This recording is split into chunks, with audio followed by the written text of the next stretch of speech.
Bueno, esta es una noche muy especial para nosotros. Son como chicos, no hacen silencio. Y por esas casualidades de la vida, el día de hoy nos juntamos, el día que es el día del docente universitario. Así que bueno, es una alegría que nos acompañen nuestros queridos invitados y una alegría que hoy nos hayamos encontrado también con todos nuestros docentes de nuestra querida facultad. Y en especial en esto de lo que son los 50 años de festejo, tanto de la universidad el año pasado como de la facultad este año. Y en el marco de estos festejos es que, bueno, pensamos en invitarlos al doctor Tacchini, que nos visita hoy, que fue el impulsor de algo hace más de 50 años novedoso para la Argentina, que es pensar y planificar a futuro, ¿no? Y bueno, es un ejemplo de que planificando y haciendo las cosas en serio y teniendo constancia con lo que se planteó, el fruto lo vemos con este sistema universitario argentino, que en aquel momento constaba de 10 universidades, y después, durante el plan Tacchini, del 71 al 75, se crearon 16 universidades más, como para que veamos un poco la envergadura en aquel momento de lo que representó, lo que planteó el doctor Alberto Tacchini en su momento, y que posibilitó, como sabemos nosotros, a miles de estudiantes que quizá no tenían la posibilidad de acceder a un estudio universitario porque no se encontraba cerca de su domicilio, posibilitó que pudieran acceder a esta enseñanza universitaria. Y bien lo sabemos nosotros porque sabemos cuál es la pertenencia, de dónde vienen nuestros estudiantes aquí en Loma de Zamora, así que es un doble agradecimiento al doctor Tacchini por su labor desarrollada.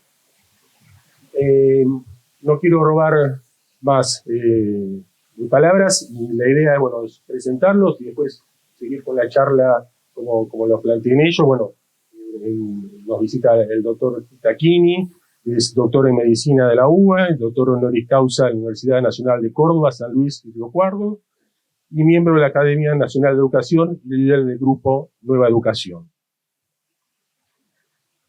También nos visita la señora Mónica Marquina, que recientemente fue designada en el día de hoy, creo, nuevamente como miembro de CONEAU, de esa academia desempeñándose hace 4 años como miembro de CONEAU, y lo ratificó diputados. Es licenciada en Ciencia de la Educación de la UBA, doctora en Educación Superior de la Universidad de Palermo, es investigadora independiente del CONICET, profesora de la Universidad de Buenos Aires en Educación Comparada de Filosofía y Letras, profesora de la Universidad Nacional del 3 de Febrero en curso de posgrado, Política, Gestión, y fue directora ejecutiva del Programa de Calidad Universitaria de la Secretaría de Políticas Universitarias. Y también nos visita el doctor Roberto Igarza, que estuvo desde temprano en la facultad y tenía que dar clase virtual a otra universidad, así que estuvo dando clases en nuestras aulas, así que le agradecemos por el doble esfuerzo de haber venido dando clases económicas. Es el vicepresidente de CONEAU, doctor en Comunicación Social de la Universidad Austral Argentina, profesor titular de la Universidad Nacional de Rosario, profesor invitado en diversas especializaciones, maestrías y doctorados, tanto en la Argentina como en el extranjero. Es miembro de la Academia Nacional de Educación y ocupó diferentes cargos, puestos de dirección académica y gestión. Y también nos visita Enrique Zuleta Puseiro, que es profesor titular ordinario en la Cátedra de Teoría de Gestión y Sociología de la Facultad de Derecho de la UBA, preside la consultora especializada en investigación sociales aplicadas, y BOPE, Opinión Pública, Servicios y Mercados. Así que bueno, agradecer y bueno, le doy la palabra al doctor.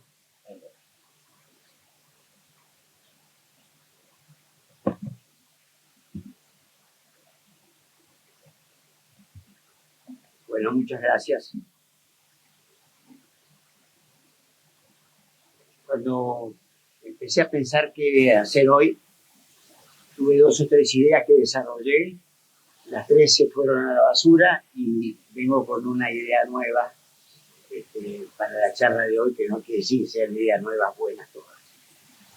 Y me hace acordar un poco, o por lo menos me lo imaginé el sábado y domingo cuando empecé a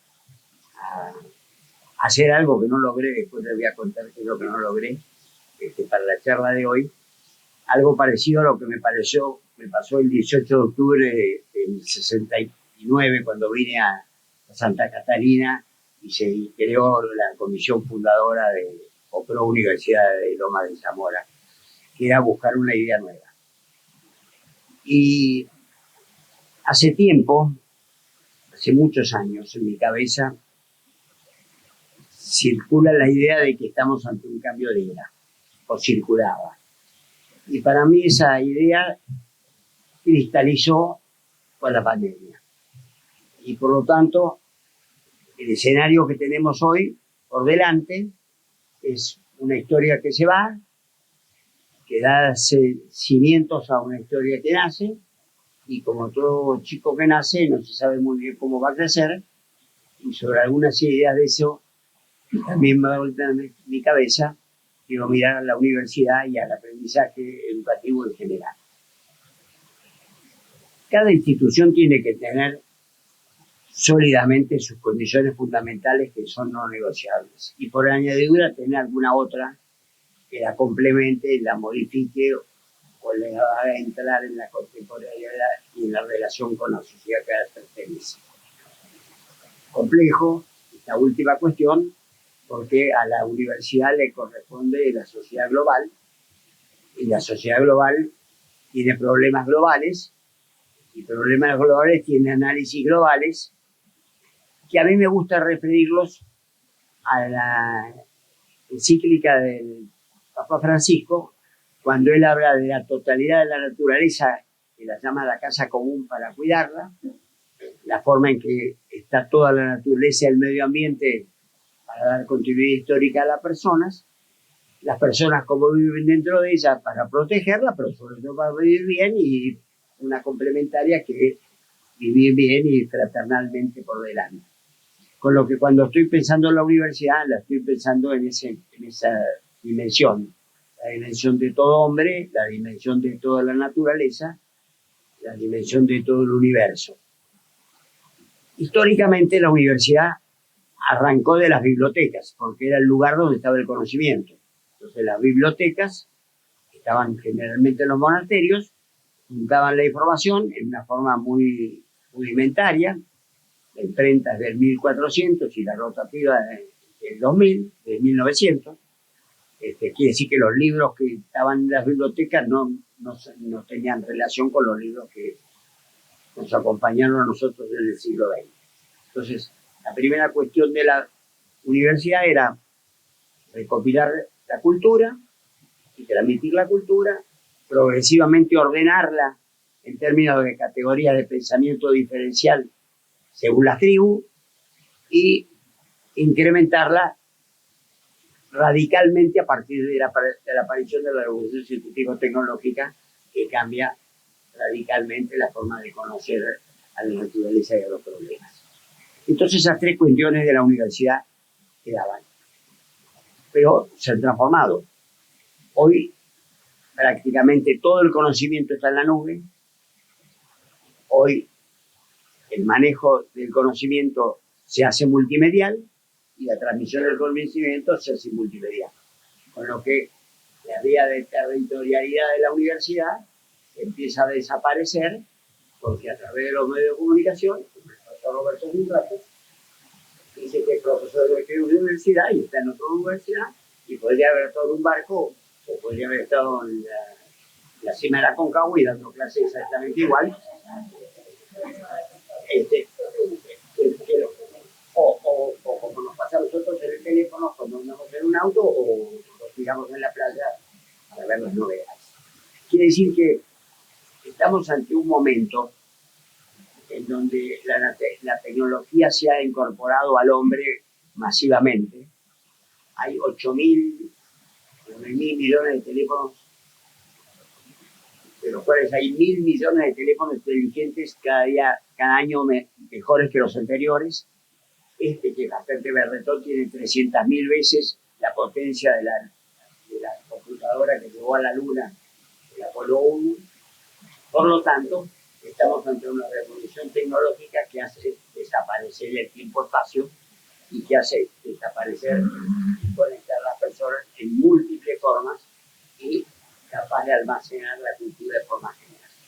Por lo tanto, el cambio que significó el cambio de la biblioteca, el cambio de la investigación científica, el cambio de la investigación nos coloca ante un nuevo escenario de una nueva educación. Hace poco tuve que hablar en Río Cuarto, preparándola, que me llevó mucho trabajo. No porque fuera bueno el trabajo, sino porque no le encontraba el agujero al mate. Me surgieron tres cuestiones para poner en debate, tres formas para poner en debate lo que quiero decir hoy, muy superable. Los chicos jóvenes dirían cómodamente game over para decir que terminó una cuestión. Nosotros decimos Maldón, sobre todo los que compran el grupo nos gusta decir Maldón. Y si hay Maldón, hay que barajar y dar de nuevo. Entonces, me parece que la post-pandemia ha puesto en relieve la revolución científico-tecnológica que ya venía empujando fuertemente después de la Segunda Guerra Mundial y la ha puesto en escena en todas las actividades, dentro de las cuales también está la educación y desgraciadamente como un negocio relativamente pequeño. ¿Qué quiero decir con un negocio relativamente pequeño? Que individualizar a las personas en los registros civiles es obligatorio en todos los países, es un negocio grande. Se mira a todos los estudiantes de todo el mundo, no es tan grande. Por lo tanto, la inversión pública en muchas cuestiones privadas, en muchas cuestiones, están muy por delante de la inversión que hay en educación y por lo tanto el cambio tecnológico en la educación no viene tan rápidamente. Y eso nos pasa y nos coloca entre lo que le pasó a Roberto Yartarde. Dos clases. La clase es a distancia. Y la clase a distancia ya se conoce bastante tiempo. La Open University de Inglaterra empezó en el año 1970, 71, con correo. Que mandaban las clases por correo, pero algunas por radio, y mucho más adelante la BBC de Londres y la Open University empezaron con la televisión en las aulas hacia finales de la década del 80 y después bastante más. Y después bastante más porque el contenido seleccionado de alta calidad, capaz de ir por el multimedio, hacía una explosión en el aula. Porque se quedaba a Einstein explicando lo que tenía que explicar un docente de como mata. Este problema. Entonces, eso ha desaparecido con el trato directo de Internet y de la personalización del sujeto navegando en la nube. Y estamos entonces ahora ante un desafío educativo en que la pandemia nos ha colocado en la distancia y la distancia nos está colocando en un proceso de enseñanza-aprendizaje distinto, porque no es la clase magistral ni de vuelta, sino que es un diálogo con la nube, un monólogo con la nube y un diálogo más complejo con el GPT-4 que apareció el 30 de noviembre. Levanten la mano los que han usado el GPT. Bueno, es la herramienta tecnológica de mayor penetración que ha existido. Incorporó 100.000 usuarios en 3 días y pasó el millón en una semana y se supone que hoy hay cerca de 1.000 millones y yo quise preparar la charla de hoy nada más con la GTP y pasé todo el fin de semana y estaba ocupado porque como es gratis y todo el mundo está haciendo cuentos que quería hacer divertidos de leer la conferencia porque este tema no lo pude hacer pero ¿dónde sigue el concatenamiento de esto? El concatenamiento de esto sigue que en la misma forma que hay un plan de estudio que cada docente llegó al aula, en la virtualidad se colocó como aulas virtuales operando ya históricamente en los últimos 20 años en todo el mundo con distintas plataformas. Hay una plataforma que alberga el plan de estudio, quién es el docente, quiénes son los alumnos, cuál es el compromiso ministerial, con la bibliografía, que dice el libro de aula, pedimos hoy, pedimos mañana, y por eso se va haciendo mano a mano esto, más sofisticadamente con inteligencia artificial. Hay una relación entre una sistematización del contenido en el aula virtual, el usuario por un lado, y la secuencia que impulsa el docente o que impulsa el mismo plan por delante. Quiere decir que estamos ante la realidad de que se nos viene un cambio copernicano en el problema del aprendizaje en la universidad cuando coloquemos las aulas virtuales con el contenido organizado y con la virtualidad tecnológicamente aprietada en los términos que ya los primeros pasos les van todos los docentes que no se paran frente al micrófono y después por la televisión la clase a los alumnos que no lo han visto. Cada vez es un tema de diálogo que cuando el alumno pregunta se hace más complejo y cuando se habilita un grupo de alumnos, que nosotros ahora lo estamos haciendo, para que puedan interpelar al aula virtual desde el contenido en una búsqueda de un GTP, tenemos 4 o 5 chicos buscando una temática que la contestan en 1000 caracteres con espacio, el docente lo acude y si está habilitado se puede, es demasiado técnico, no vale la pena bajar el GTP. Pero quiere decir que estamos ante la realidad de disponer de una herramienta con capacidad de manejar la información fundamental, de una conectividad creciente. Leí ayer accidentalmente que la conectividad de órbitas bajas está trazada por la guerra de Europa y que seguramente lo que iba a estar terminado en el 23 va a estar terminado al fin del 24. Quiere decir que vamos a tener conectividad satelital en el 24. Y tenemos 10.000 millones de teléfonos. Importante que sí que lo que nos está faltando es un paso hacia adelante. Por eso me gusta decir que viene el tema de Maldón y Mendes. Entonces, eso nos trae un problema para las instituciones, porque una institución convoca, se dijo recién, con el territorio. Entonces la gente viene porque con el territorio se siente cómodo, está cercano, tiene afinidad, le parece adecuada la oferta de calidad, y el teatro de referencia es un teatro de me voy de Lomas a Lanús o me voy a La Plata, pero no me voy a Hong Kong. Pero en la Universidad de Río Cuarto, que ha ayudado a participar en esto, en este año el 64% de los alumnos inscritos en primera año de carrera económica es habitación. 500 tienen 6 alumnos de América Latina inscritos en la universidad. Con lo que estamos marcando que la territorial desaparece. ¿Qué es lo que atrae? Por ahora atrae la virtualidad. Pues es una novedad, estoy lejos, me parece. Pero en algún momento dado, cuando estén las cartas dadas, va a haber una competitividad. Entonces, ¿qué es lo que le va a dar el carácter de atracción a las universidades? Con lo que vuelvo a la iniciación de lo que quise decir recién. Una universidad tiene que tener carácter. El carácter lo define la calidad de sus objetivos.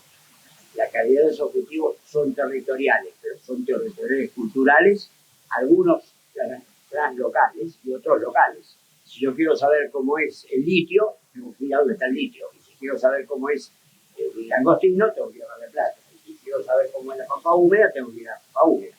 Y si quiero saber cómo es el desierto de Sahara, tengo que ir al desierto de Sahara. Esa territorialidad no está más en la presencia de la virtualidad cuando está referida a la calidad.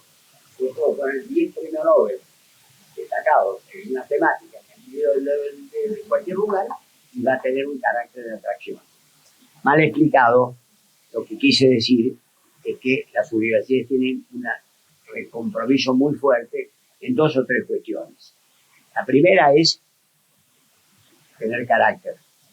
Sentarse a la mesa de la competencia de las universidades, decir, me diferencio por esta orientación, por esta lectura de la historia, por esta lectura de la naturaleza, por esta calidad de mi investigación, por esta producción científica que tengo. Y me diferencio también porque el territorio mío es único, no puedo ver la luna más que en una forma desde la Antártida, y si a alguno le interesa esa forma, va a tener que ir ahí, o lo que fuere, tiene que tener carácter. Y tiene que tener apertura, que va a perder alumnos y que va a ganar alumnos. Va a ganar alumnos en función de atracción y va a perder alumnos en función de atracción. Y eso nos lleva al último tema que tomo y con esto cierro, que es la acreditación transnacional de los créditos que surgen de estos aprendizajes. Nosotros el año pasado, en un colegio que tengo vinculación, no teníamos profesor de estadística. El profesor de estadística que conocíamos había estado en América Latina, estaba en Australia, se ofreció, lo tomamos y dio el curso de estadística de Australia a alumnos de cuarto y quinto año del colegio secundario de la capital federal.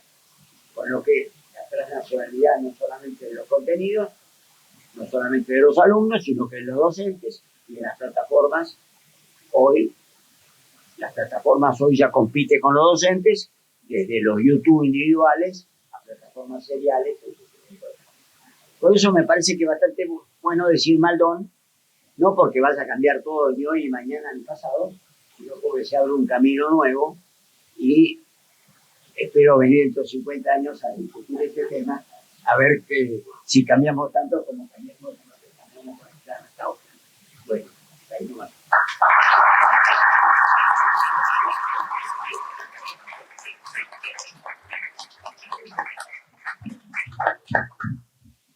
Bueno, ¿se escucha? ¿Sí?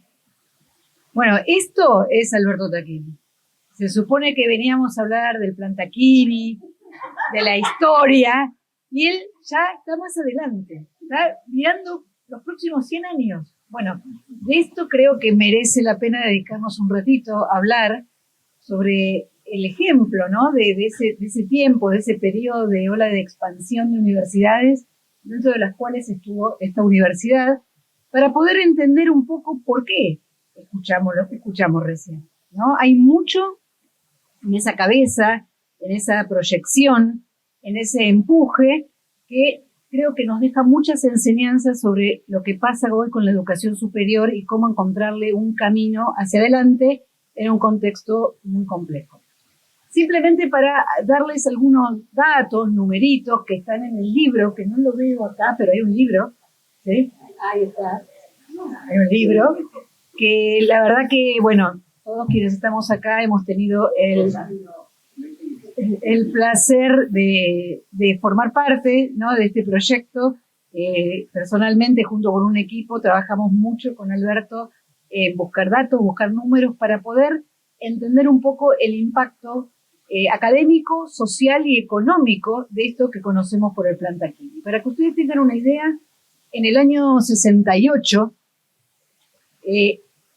solo el 9% había solo un 9% de matrícula universitaria, es decir, que de la cantidad de estudiantes en edad de estar en la universidad, solo un 9% de ellos lo estaban. Igualmente eran números que estaban por arriba de la región y por arriba del mundo, pero estábamos hablando de 200.000 estudiantes en todo el país, en el año 68. Había 9 universidades nacionales bastante desigualmente distribuidas en todo el país. Estaba la UBA, La Plata, Córdoba, Litoral, Tucumán, la del Nordeste, la del Sur, la de Rosario. Pero solo el 60% de esos 200.000 estudiantes saben dónde estaba concentrado, en la UBA y en La Plata. Por otro lado, las carreras eran carreras profesionalistas, es decir, carreras que lo que formaban eran profesionales para la salida laboral, con lo cual sus docentes eran docentes que tenían una buena parte de su tiempo ocupado en el afuera, no la dedicación del tiempo completo en la universidad. Había baja tasa de graduación, no muy distinta de las de hoy, y había muy bajos inscriptos en las materias, en las carreras de agrarias, exactas, ciencias naturales. UBA y La Plata sí se dedicaban un poco más a la investigación, pero el resto no. El plan Tacchini, que uno lo podría ubicar entre el 71 y el 75, trabajó pensando en la proyección del crecimiento poblacional, ¿sí? O sea, detrás de eso exactamente había un plan. Y había un plan que excedía a un plan universitario. Detrás de eso había un plan de sociedad pensada, ¿no? También había una idea de cómo proyectar el desarrollo local. Es por eso que las universidades que se crean no se crean en cualquier lugar, sino que se crean estratégicamente, o por lo menos estaban pensadas de esa forma, con nuevos perfiles de carreras, no las carreras las más tradicionales, las que sí se habían desarrollado hasta ese momento, con una nueva idea de cómo organizar la universidad en términos de su estructura, incluso física. Sí, aparece la idea de las ciudades universitarias, que sí había estado la UBA como ejemplo, pero que, bueno, bajo la idea de esta idea federal ya no podía seguir ampliándose más, y entonces la idea de ciudades universitarias y universidades con una organización innovadora que era la departamental, ¿sí? De manera de poder aprovechar mejor todos los recursos humanos de la propia universidad, mirando un poco al modelo norteamericano sobre todo. Y también la idea de que eran universidades entre chicas y medianas. No, ya teníamos las grandes, las mega universidades. Él estaba pensando en universidades de entre 10.000 y 20.000 estudiantes y no mucho más. Es así como al final de este proceso se crean 16 universidades con una gran expansión regional en todo el territorio, que si bien hubo antes olas de crecimiento de universidades, pero esta fue la ola que tuvo un mejor crecimiento armónico, ¿no? Territorialmente, en todos los rincones. Y del año 75, en donde esas 16 universidades representaban el 7,6% de la matrícula, en el 82 esas universidades representaban ya el 15% de la matrícula, y en 2014 el 22%. Es decir, que claramente había en esos lugares un potencial, ¿sí? Un plan para poder captar a esa población que iba a ir creciendo en cada una de estas localidades, y la idea era de cómo brindarles formación superior de manera estratégica para el desarrollo local. Creo que esto nos está mostrando que el Plan Tacchini, si bien claramente hubo un impacto académico, los números ya están, pero también detrás de eso había una idea de impactar en lo económico y impactar en lo social.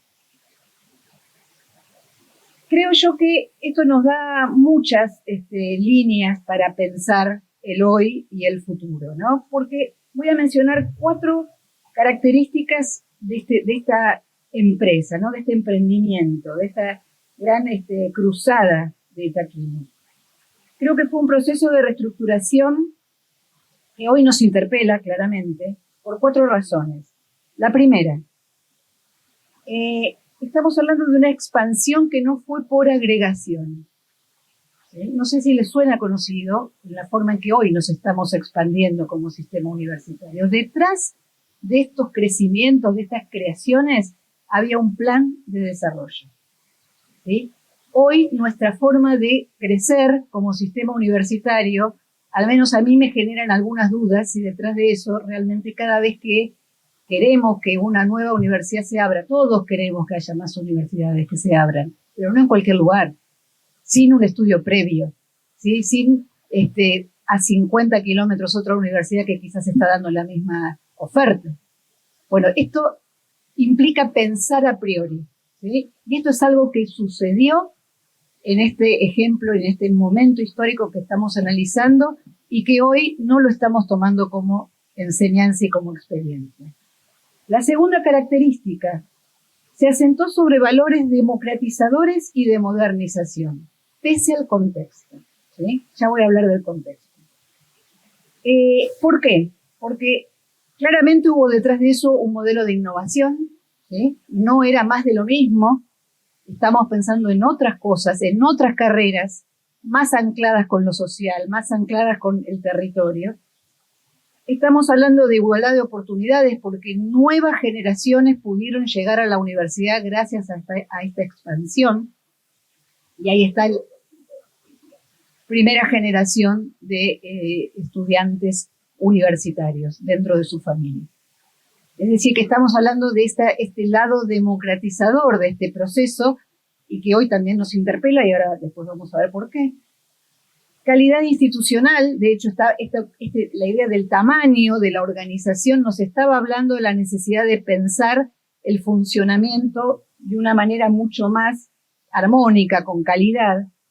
La concepción federal, ¿sí? O sea, esta idea de la expansión federal que fue característica del plan, el desarrollo local, si ustedes miran en cada lugar donde se creó una de estas universidades, el impacto en la localidad fue impresionante, ¿sí? La universidad en sí, en los datos y los números que recabamos, su presupuesto era muy parecido al de un municipio. Eso significa el lugar y la presencia, ¿sí? Con impacto en el crecimiento que tenía cada una de esas universidades que se enclavaban, ¿no? Y la participación social, porque esto nos parece importante.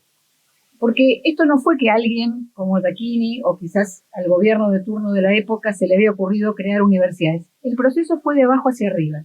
Esas comisiones pro universidades fueron movimientos locales, vecinales, de actores sociales y políticos que bregaron porque esos proyectos se hicieran realidad.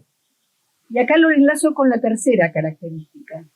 El plan se erige en un contexto hostil, ¿sí? A pesar de, y no gracias al gobierno de la época, ¿no? Porque muchas veces uno liga automáticamente el crecimiento, el proceso, todo el plan con los gobiernos de facto de la época.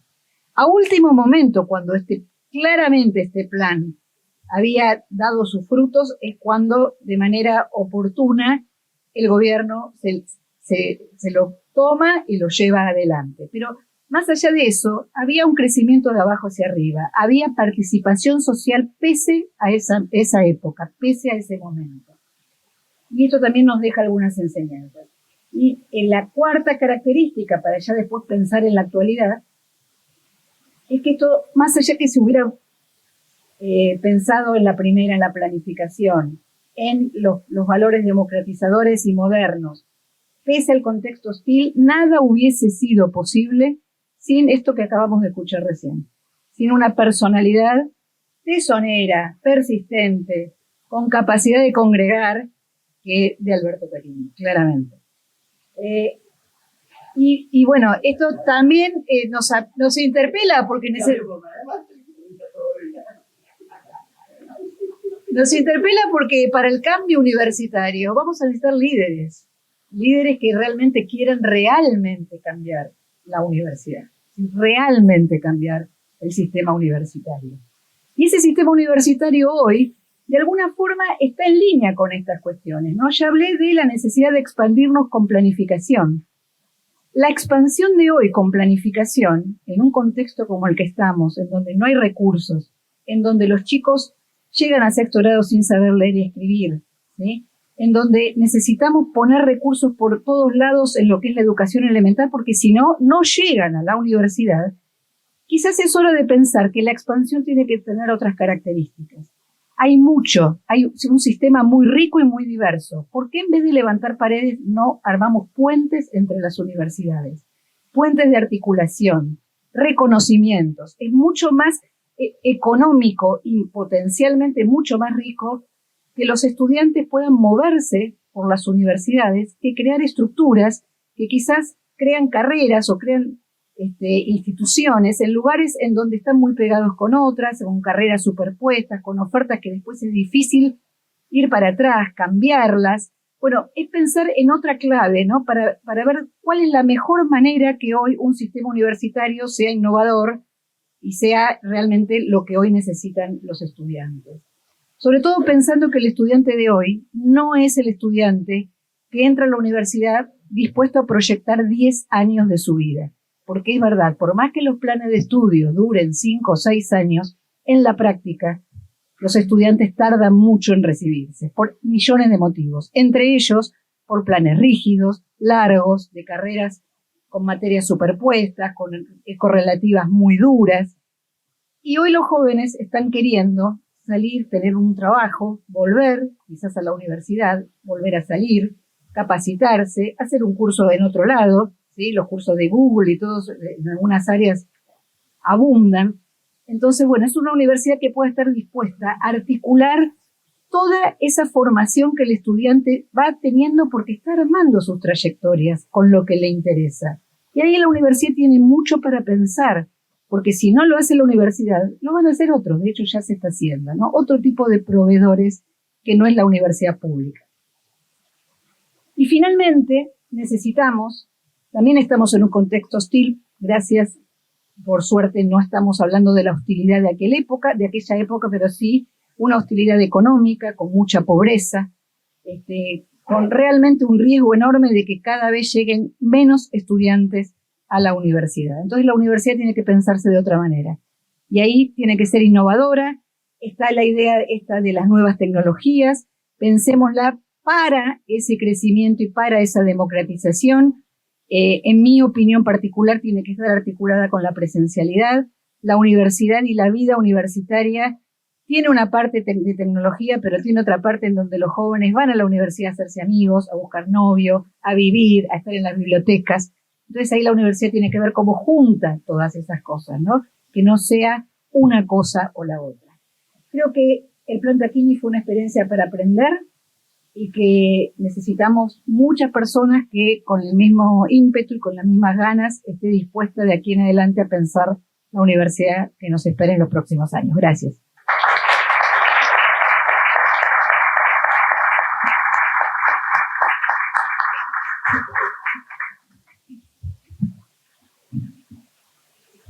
Bueno, muchas gracias a las autoridades por esta invitación. Lo hemos reiterado yo personalmente y compañeros lo mismo.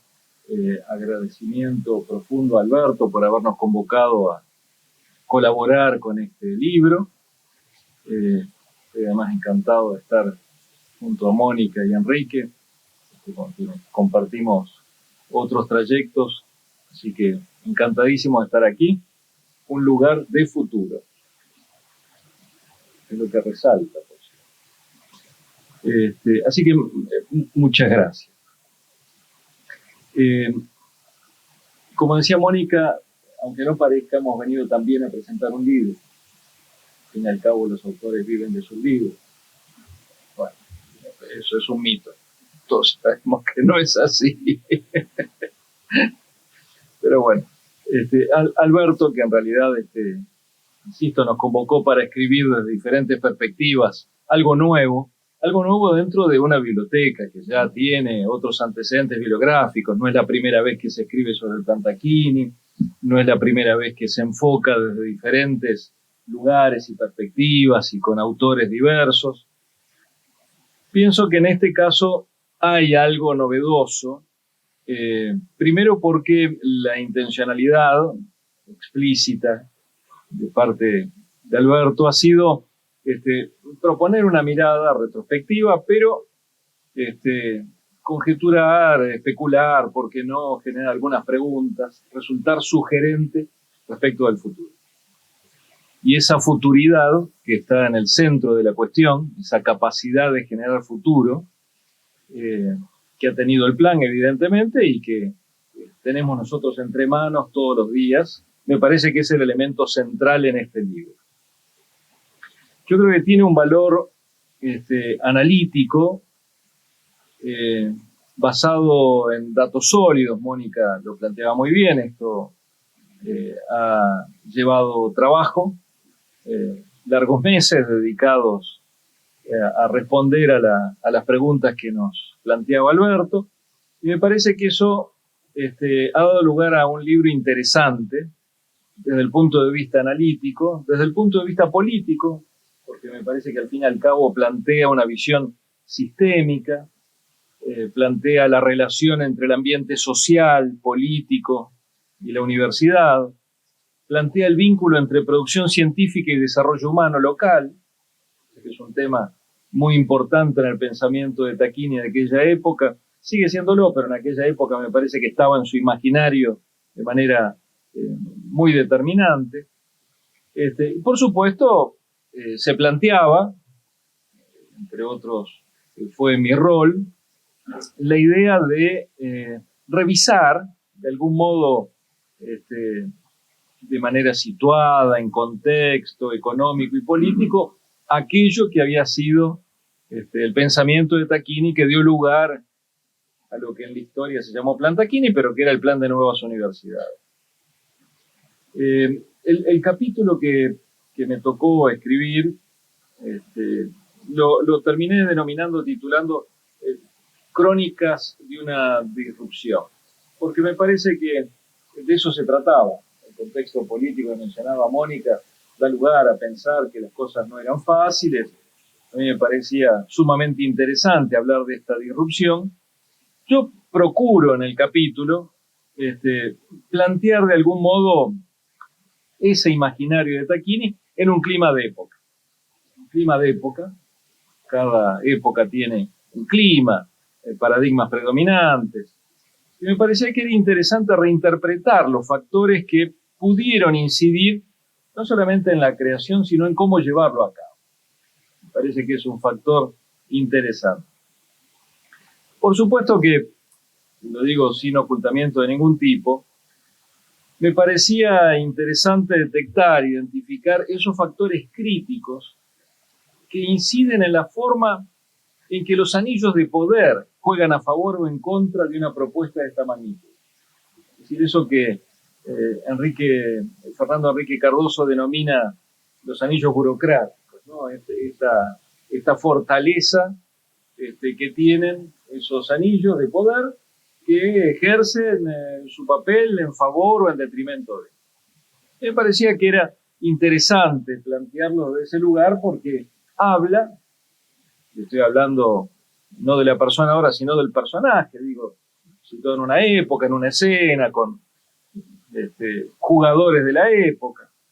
Y me parece que eso ameritaba ser replanteado, porque muchas veces nos disponemos a nuevas ideas, pero bueno, hay que plantearlas, llevarlas a cabo. Hay un ejercicio de los asuntos públicos que meritaba ser relatada de una forma distinta a lo que había sido hecho hasta ahora.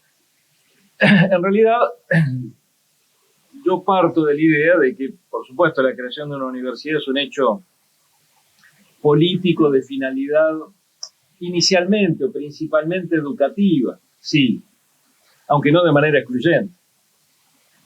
Mónica lo planteó, está claro que crear una universidad pública es un hecho también político. Ahora, cuando además se trata de un conjunto organizado, en realidad es un conjunto organizado de hechos simbólicos muy potentes, indudablemente trascendentes. Y en este caso, mi interpretación, nunca le pregunté si estaba de acuerdo, por cierto, porque nuestra amistad no releva de ese tipo de interacciones. Podría responder a la voluntad de una reconfiguración geopolítica, cultural, social y económica. En realidad, lo que estamos diciendo es que los hechos de los que se habla en el libro son hechos que están insertos en un tiempo político. Evitarlo sería una tontera de nuestra parte. Y yo creo que toda etapa política está asociada al estado de la sociedad por referencia a una pertenencia civilizatoria. La universidad representaba algo en la cabeza de Tacchini, por razones, por su pertenencia civilizatoria. Culturalmente, él estaba en el marco de eso y procesaba la contemporaneidad en esos términos. Entonces a mí me parece sumamente interesante plantear qué imagen. Mónica planteaba el porcentaje todavía muy bajo de la proporción de jóvenes que en la edad estaban en la universidad. Yo creo que hay preguntas de la época que todavía las tenemos en el hoy y que vale la pena rescatar. ¿Qué expectativas tiene un joven hoy frente a la universidad, frente a la oferta que le hace? ¿Qué entiende por ese futuro? ¿Entiende lo mismo que entendemos nosotros? Y en esos imaginarios me parece que, por supuesto con distinciones claras entre los estratos sociales, está claro que las expectativas pueden ser muy distintas de un estrato social a otro. Me parece que hay algo que vale la pena preguntarse hoy y que se preguntó Taquín en alguna medida. ¿Qué disposiciones debe adoptar la universidad para resultar atractiva? Atractiva para la sociedad local, atractiva para movilizar esa sociedad local. Mónica plantea, esto implicó movilización. Yo tuve la oportunidad de ver fotos, creo yo que mi Alberto conocía, pero algunas fotos de Río Cuarto, donde las manifestaciones populares estaban allí, en las fotos retratados la sociedad rural y los sindicatos. Interesante, cada uno con su banderón. Y una sociedad movilizada que, más allá de las restricciones del momento, entendía cuál era el planteamiento y se asociaba claramente en favor de él. Entonces me parece que hablar de la trascendencia cultural y de la movilidad que conlleva supuestamente en términos locales la universidad puede explicar en parte lo que sucedió. Yo creo que hubo algo muy intuitivo, tanto de la sociedad como del propio Alberto, que más allá de su expertise, su conocimiento del campo académico, supo entenderse con una sociedad. Alberto hizo un recorrido, se fue a verlo, y la gente escuchaba como él escuchaba. Eso me parece que es sumamente notable, porque, de nuevo, si lo traemos a hoy, es difícil encontrar hechos similares. Entonces, me parece que hay que dar cuenta de los hechos políticos alrededor de la construcción de un plan que, insisto, es un conjunto simbólicamente trascendente. Los datos que nos compartió Mónica lo son. Pero además me parece que hay algo que, sin ninguna intención de exhaustividad, vale la pena plantearse. ¿Tiene valor hoy las ucronías? Por ejemplo, hay algunos que dicen, ¿y si Taquín no lo hubiera hecho, qué hubiera pasado con el sistema universitario? Algunos dicen, si Taquín no lo hubiera hecho, el sistema universitario de gestión privada, para hablar en esos términos codificados de la época, el sistema universitario sería otro. Sería otra la configuración social, política, económica. Hay una serie de preguntas, hay documentos, textos que se han planteado, bueno, al final del cabo. Yo creo que, dejando de lado algunas exageraciones, me parece que puede resultar beneficioso en alguna medida un análisis de esta naturaleza. El libro yo creo que aporta eso, un análisis cultural, un análisis político, un análisis de los resultados, impacto. Me parece que hay algo ahí que nos falta. Tal vez lo hacemos demasiado escasamente, algo que debería ser sistemático, metódico, algo que nos debemos, algo que le debemos a la sociedad. Estoy diciendo, asumiendo yo la responsabilidad que me considero. Ahora, hay un segundo desafío que plantea el libro, y voy terminando, que tiene que ver con la idea de que las universidades, además de rendir cuentas a la sociedad, y eso no estaría nada mal, digo, me parece que amerita hacerse preguntas que las estamos haciendo tal vez apuradamente. Con Mónica hemos compartido más de un diálogo sobre cómo salir de la superficialidad cultural, las banalidades del momento, la coyuntura, levantar la mirada. No siempre compartimos miradas. No importa, lo importante es que tenemos la voluntad ambos de levantar la mirada. Y eso es lo que importa, porque al fin y al cabo la predisposición es a pensar la universidad que viene, para darle esa futuridad de la que hablábamos al inicio. Entonces, me parece que hay algo que es muy importante y que queda bastante en evidencia en los trabajos que están planteados en el libro, es que el verdadero impacto de las universidades en el desarrollo de las poblaciones es mayor y a la vez distinto al valor de la innovación más el capital humano que produce. Es más y distinto. Así que quiero decir con esto, que en realidad la universidad, que al fin y al cabo es un espacio de conversación plural y no otra cosa, un ambiente en el que pueden y suelen desarrollarse valores democráticos, pueden desarrollarse valores democráticos, se genera un clima que ayuda a instalar en la localidad esa cultura, una cultura de la tolerancia, un sentido de la colegiabilidad, que al fin y al cabo hay una comunidad educativa, y por supuesto producir un derrame sobre la sociedad. Me parece que ahí es donde se juega casi todo. Me refiero a esto que para mí es lo más importante. Es una apertura a pensamientos diferentes e ideas desafiantes que se comparten y se ponen en tensión entre la transgresión intelectual y las tradiciones. Y esa fue la disrupción de Tacchini al pensar el plan también. Lo pensó en esos mismos términos. Cómo poner y resolver las tensiones entre las tradiciones y la disrupción que proponía. Y eso lo supo hacer muy bien. Por eso hoy estamos aquí para celebrarlo y festejar una vez más que esto es un lugar de futuro. Muchas gracias.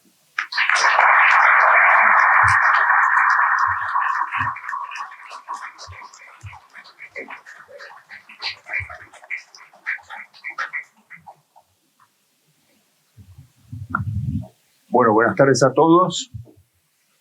Para mí, que no soy un policy maker ni un gran creador de instituciones como esta, aquí es un compromiso estar aquí. Pero soy un profesor universitario, tengo, como todos ustedes, responsabilidades. Tengo 2 cátedras, unos 600 alumnos por semestre, manejo unas 18 comisiones en la UBA, y estoy bajo el impacto de la inteligencia artificial. Aterrados, no porque yo no tenga miedo, porque estoy de la misma época que vos, pero es muy difícil, los posgrados van a ser imposibles. Desapareció el ensayo, por ejemplo. Desapareció la monografía. Olvidar. No hay mucha forma de evaluar los posgrados profesionales sin esa través de la monografía. Eso desapareció. Así que estamos todos nosotros. Pero además tengo una ventaja también, por eso me acepté con tanto entusiasmo este libro, que si bien tengo un poco menos años que Tacchini, yo en el 68 era el secretario general del Centro de Estudiantes de Derecho en Mendoza. Entonces estaba metido en la vida universitaria, o sea, estaba muy sensible, era un joven que entraba a la universidad y desde el principio había tenido un papel político interesante. Y además en mi casa, que de Mendoza, estaban todos. Estaba Perequilú, ¿cómo se llama? Tu padre y tu madre. Todo el grupo. Bueno, mi padre y mi madre, mi padre había sido asesor de Salonia en la época de Frondizi, la historia del gobierno de Frondizi. Mi madre había sido ministra de Educación del ingeniero Gabriel, y los 2 periodos. Entonces, era una casa de educadores, de rectores. Mi abuela fue rectora, mi padre fue rector. Y después teníamos ahí un tema que era que realmente en Mendoza estaba el núcleo opositor al Tacchini.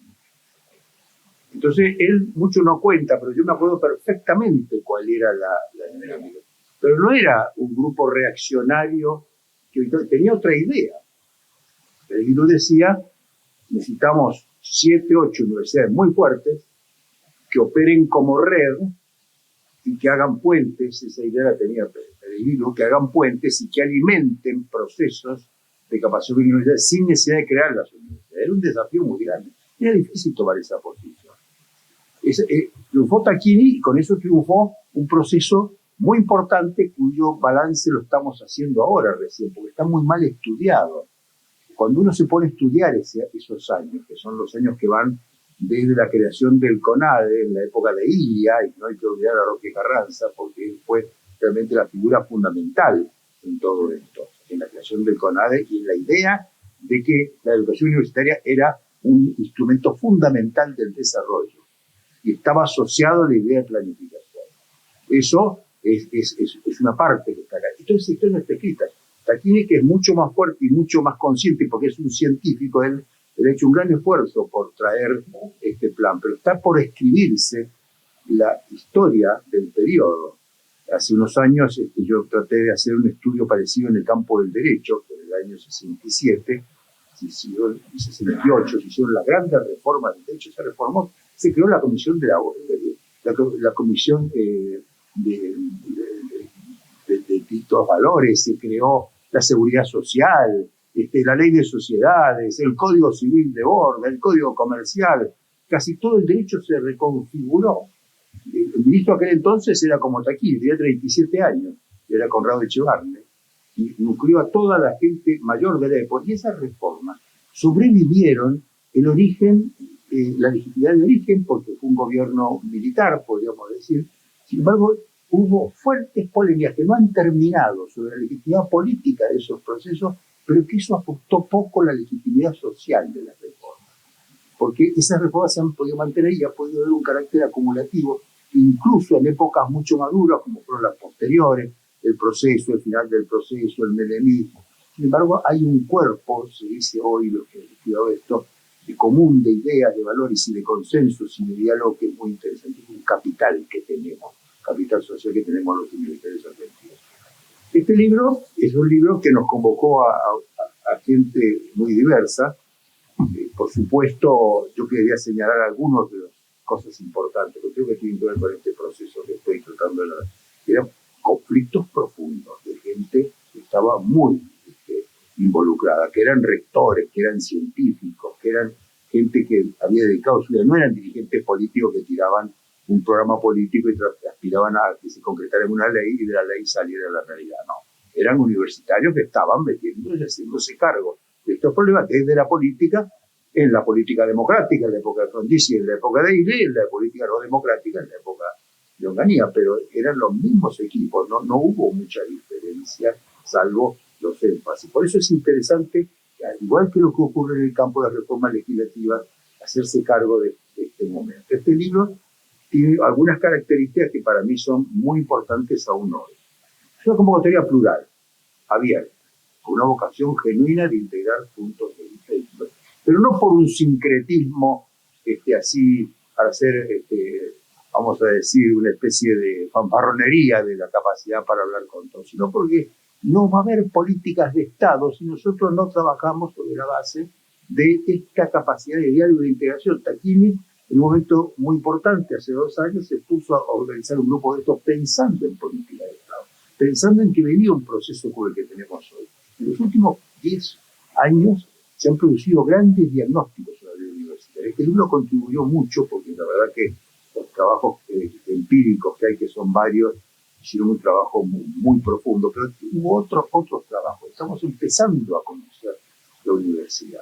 Sobra material, está sobrediagnosticada, puede ser que haya muchos datos, pero la verdad estamos todavía buscando el rumbo. Y lo vamos a tener que definir ahora, porque viene un proceso en el ciclo político y de las instituciones en la cual la universidad va a tener que hacer un do de pecho, porque si algo ha funcionado, miren las provincias, sino como ancla que hace que las provincias hacen que el país no se vuele con la subsidiariedad, es porque esas provincias giran alrededor de las universidades.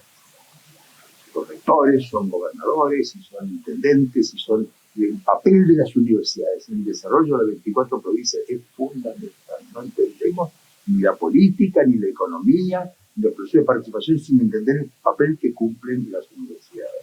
Entonces, esto va a hacer que en el balance que tendremos que hacer a partir del año que viene, cualquiera sea el gobierno, el tema universitario va a estar en el centro. Va a estar en el centro de las soluciones, de la construcción. Probablemente no sea eso lo que lleve a la discusión. Pero entonces el libro lo que trató es de rescatar un momento histórico, pero no con un afán de historiador, sino ver qué elementos de ese plan, de ese programa, son hoy centrales en este consenso que digo que se está gestando. El primero fue esto que señaló Garza muy bien, que fue una idea disruptiva, una idea que deliberadamente buscó conmover el estado de cosas, capitalizar experiencias de afuera, valor importante de la comparación y mirar el país federal. Porque eso es tal vez la diferencia cualitativa que tuvo el plan Tacchini respecto a los sectores que enfrentaba o que lo enfrentaban o que trataban de condicionar. Pero no lo había descubierto, ya estaba eso en todos los trabajos del CONADE y había un movimiento federal muy fuerte de la Argentina que buscaba planificación y que buscaba convertir a la universidad como un instrumento de desarrollo. El segundo punto importante es que fue un definir las políticas públicas desde la perspectiva de la demanda. Uno podría pensar que en un gobierno militar, con todo el énfasis que se le ponía al país que avisoraban y que querían cambiar y dejar atrás el viejo país, toda esa idea que vamos a volver a recibirla a partir del 10 de diciembre de nuevo, por enésima vez. La verdad de las cosas es que lo importante es que ya entonces se vio que los cambios perdurables, los cambios profundos se producen desde la perspectiva de la demanda y no desde la perspectiva de la oferta. ¿Por qué? Porque vivimos una revolución desde la demanda. En otros tiempos, tal vez, los cambios venían desde la oferta, la ideología, la utopía, el prócer, la causa, el movimiento, el líder, el Führer, no sé. La verdad de las cosas es que esos cambios han cambiado. Hoy viene de abajo hacia arriba. Y esta reforma escuchó, como lo explicó muy bien Martina, escuchó por primera vez una formulación de políticas públicas de ese tipo tan sensibles a la oferta, al ofertismo, al supply side de las políticas públicas, y optó por la perspectiva de la universidad. Ha sido siempre un ámbito que trabajaba desde la oferta. Era la oferta de las élites, la oferta de los doctores, era la universidad profesionalista. Entonces, disrupción que escucha a la demanda. Y además una serie de valores que, a pesar del esquema político, como lo indicó muy bien Mónica, era la dinámica de la democratización política, de la innovación y de la modernización, de las demandas de acceso, de las nuevas concepciones asociadas a la descentralización, al regionalismo, a la recuperación de lo local, y la expansión sobre todo de las economías regionales, que reclaman como factor fundamental recursos humanos altamente desarrollados. Me parece que este primer balance que hizo este libro, que ha sido completado por algunos libros anteriores y posteriores, libros muy importantes en los últimos 2 años, o informes incluso muy importantes, me parece que lo que apunta es a un momento central que se produce hacia, como dije, mediados de los años 60 y que llega hasta los años 80, que va a alumbrar y va a nutrir, vamos a decir, las políticas públicas de la era de la transición democrática, que también van a necesitar unos balances que todavía no estamos haciendo. Me imagino yo que la CONEON no va a ayudar mucho con sus evaluaciones para ver qué es lo que ha quedado. Lo importante es que esto nace en un momento de gran efervescencia. Los años 60 fueron años de una extraordinaria efervescencia. Cualquier provincia vivió esos años como años ideales. Aún hoy, cuando se ve en los 40 años, estoy siguiendo mucho, jugando mucho por las provincias, la recuperación de esos años, son años de efervescencia, no solo por la universidad, por la cultura, por la música, por el desarrollo, el deporte, fueron años muy fuertes, y este plan nace absolutamente con ese ADN, el plan de la disrupción y de respuesta a una demanda y de respuesta a esa efervescencia que se representó muchísimo en este momento de condensación entre el 71 siguiente, que es cuando se produce la institucionalización del plan y las 14 universidades. El otro factor, que es un factor que el libro estudia bastante bien en casi todas las contribuciones, es el papel de la planificación. Este es un grupo de científicos, de profesores universitarios. Tacchini, padre de uno de los grandes científicos que tuvo la Argentina, y Tacchini, hijo, en la época esta que les estoy contando, le decían Tachinito, porque ¿qué edad tenías, Alberto? 32 años, imagínense, y el tipo estaba rompiendo todo. Bueno, Roberto Barro tenía 37, estaba haciendo la reforma de todo el derecho público y privado de la Argentina. Ahí nacieron los códigos constitucionales administrativos, etc. Pero ¿qué pasa? ahí había una confianza en la planificación. Esa es la cosa que había traído toda la generación que acompañó a INI, particularmente el ingeniero Carranza, la confianza en la planificación como un instrumento de transformación. O sea que ellos venían de la universidad, eran universitarios, eran científicos, y en ese momento irrumpe la educación universitaria como un factor central, clave en el proceso de la idea de inversión de la universidad. A mí me parece que a partir de esa primera ola, el sistema experimentó esta expansión que se ha estudiado también por tantos autores recientes, el número de las universidades públicas, la calidad como factor central, y sobre todo la recuperación de la idea de la Argentina como un territorio inteligente. ¿Qué es un territorio inteligente? Es un territorio que tiene la capacidad de pensar en sí mismo y volcar ese pensamiento en sí mismo en instituciones. Es un proceso lento todavía, que trasciende la política, que requiere paciencia, requiere muchísima paciencia para leerlo, para estudiarlo, para hacerlo nuestro y sobre todo porque es un cultivo. Es un cultivo, este es un cultivo. El cultivo es la semilla, es el tallo, es la hoja, es la flor, es el fruto, es la cosecha. Eso no lo podemos alterar.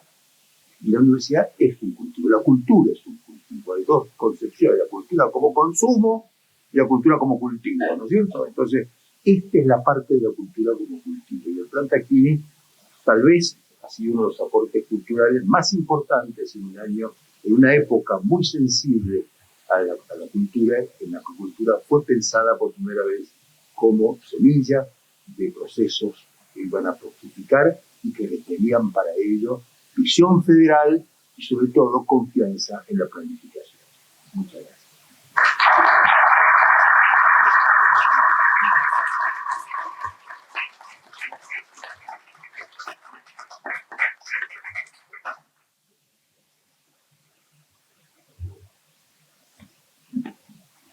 Esto de lo que Enrique dijo recién,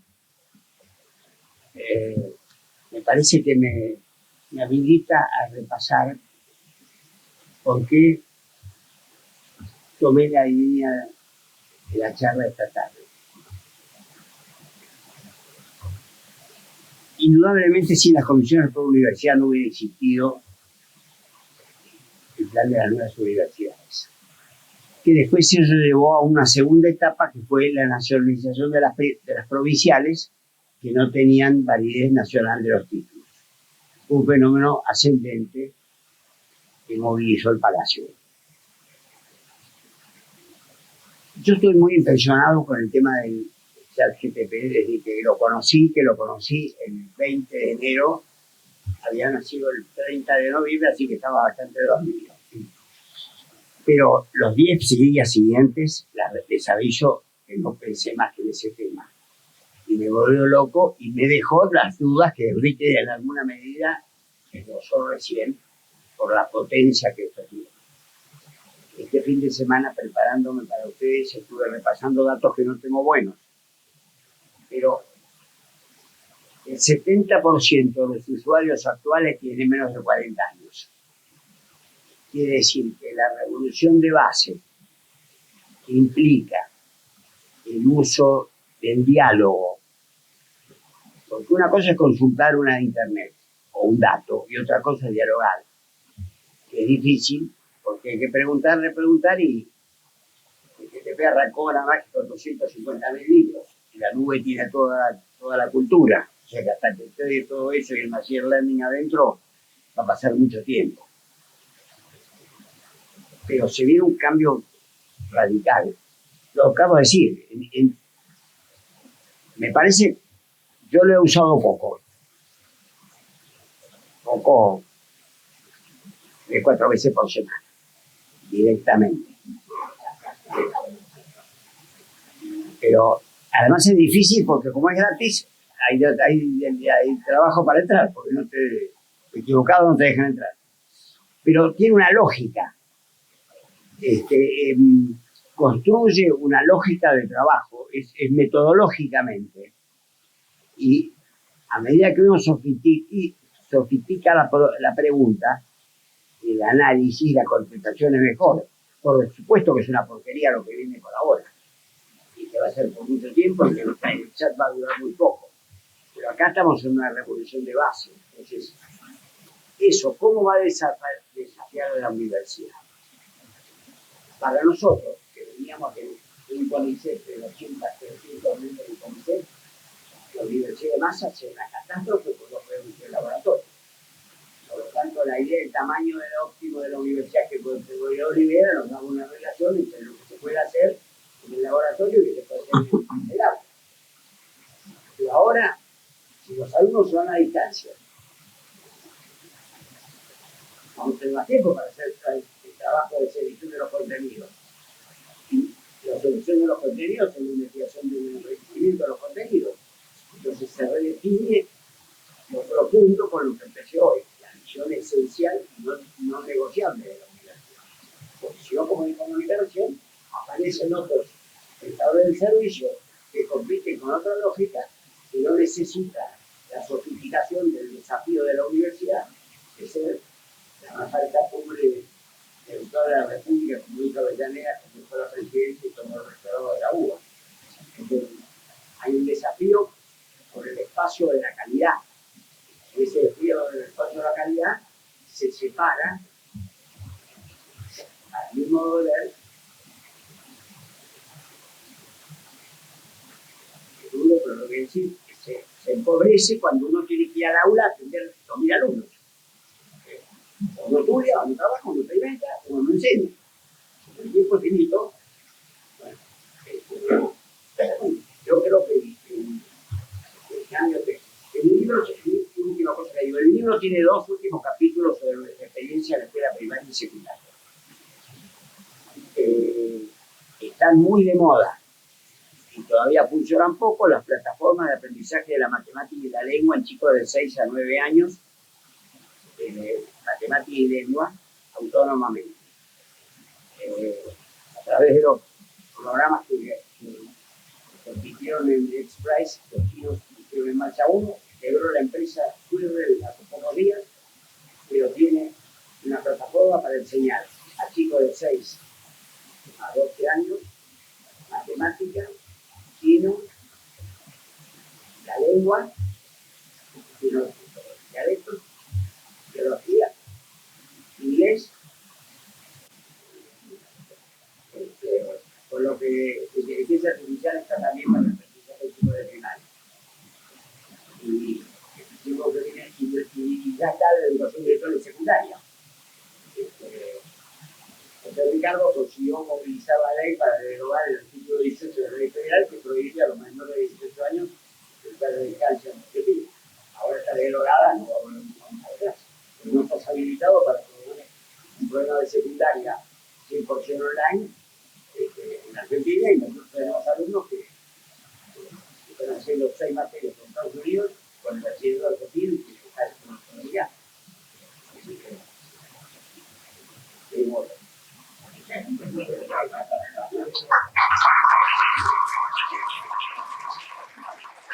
Tengo algunas, o sea, en realidad no es una única razón, ¿sí? O sea, el problema es estructural. El 19% de los graduados se gradúan en tiempo y forma, ¿sí? O sea, en el tiempo previsto.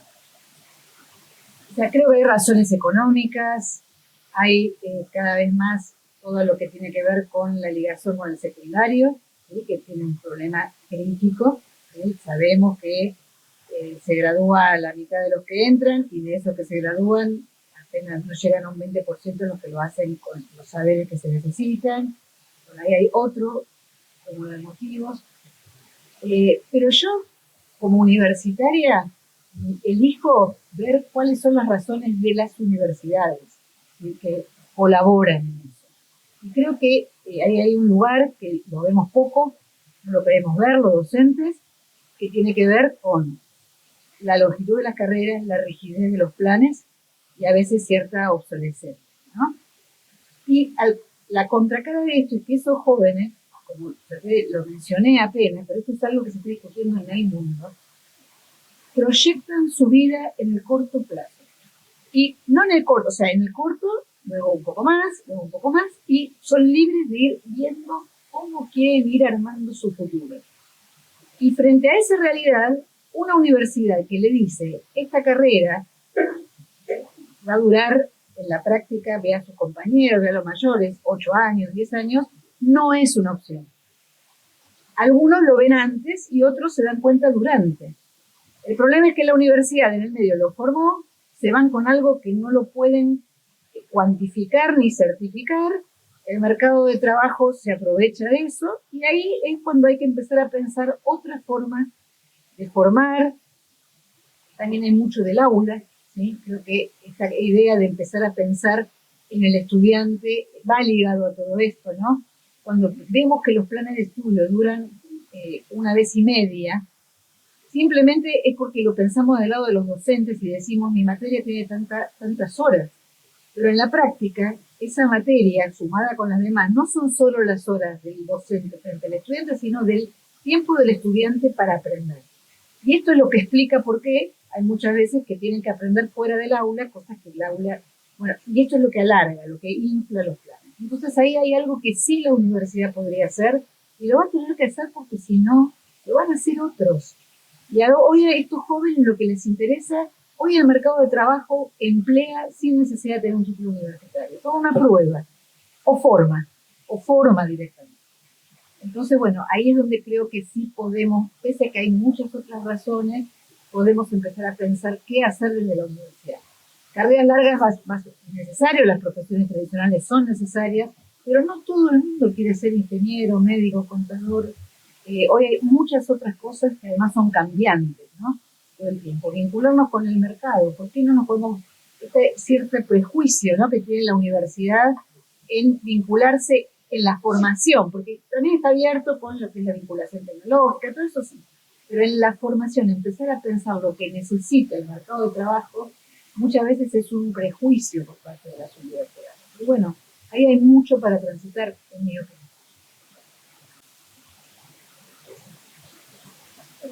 Comparto lo que me parece que nuestras expectativas de vida han cambiado. Bueno, es probable que entre las nuevas generaciones las expectativas se han cambiado de igual modo o más. Y les cierro con esto de chiquitito.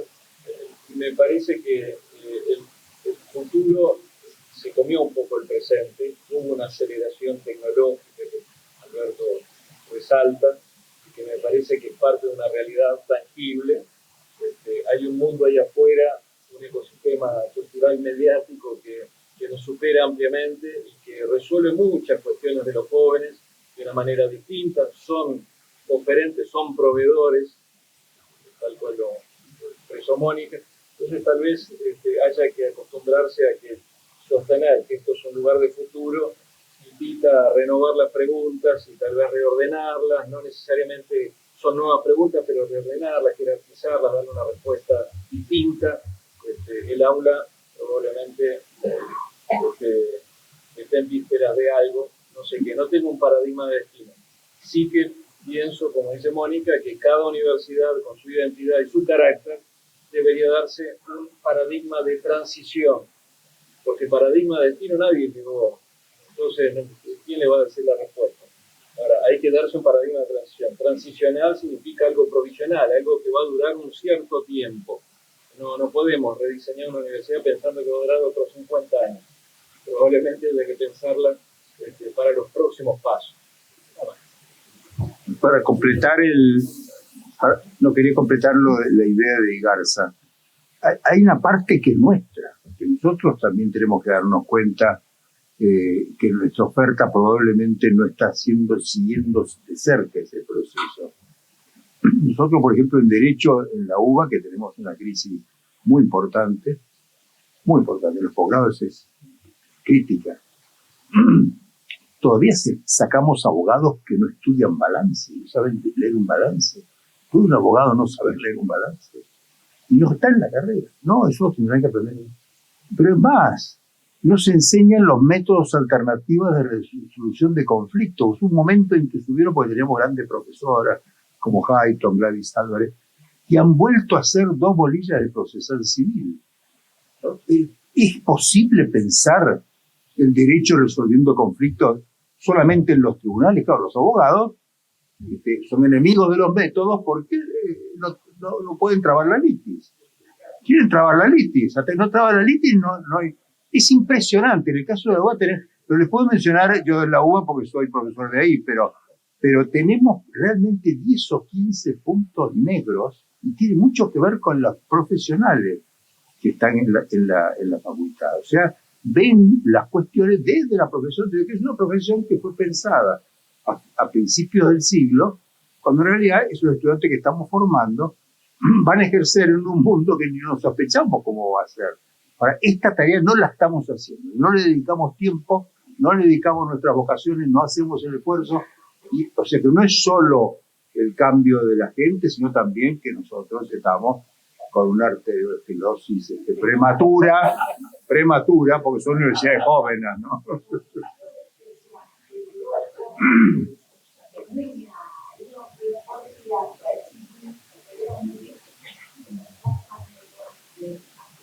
Y bueno, porque claro, es todo nada, la pandemia fue todo nada. ¿Qué vale un título? ¿Y por qué tengo que estudiar? ¿Y qué me da el título que no me dé que yo no? Si no hay ninguna diferencia entre tener o no tener el título, van a Digital House y consiguen trabajo y por ahí son unicornios. ¿Y qué hace ese chico 6 años en la facultad? Es tremendo, es dramático, pero tenemos en las manos la solución.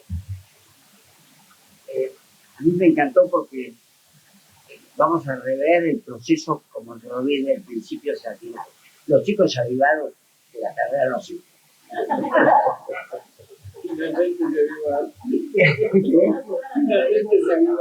Sí, punto uno.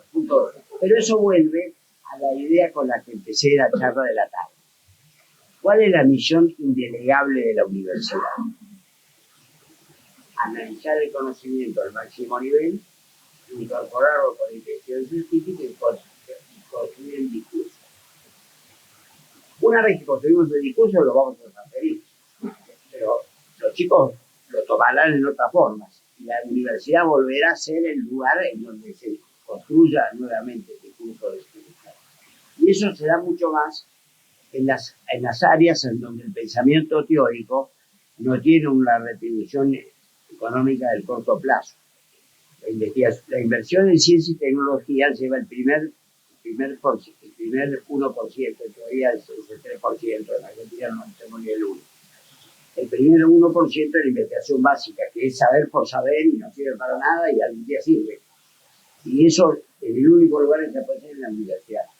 Por eso, en alguna medida también, hoy cuando hablamos del financiamiento, a los que venimos de CONICET, de Don Bernardo, de 200 tipos que le sacan la mitad de la partida para 5.000 alumnos con 4.000 desertores, decimos, muchachos, me parece que el asunto de la universidad gratuita tiene algún agujerito que pierde dentro del casco, del barco.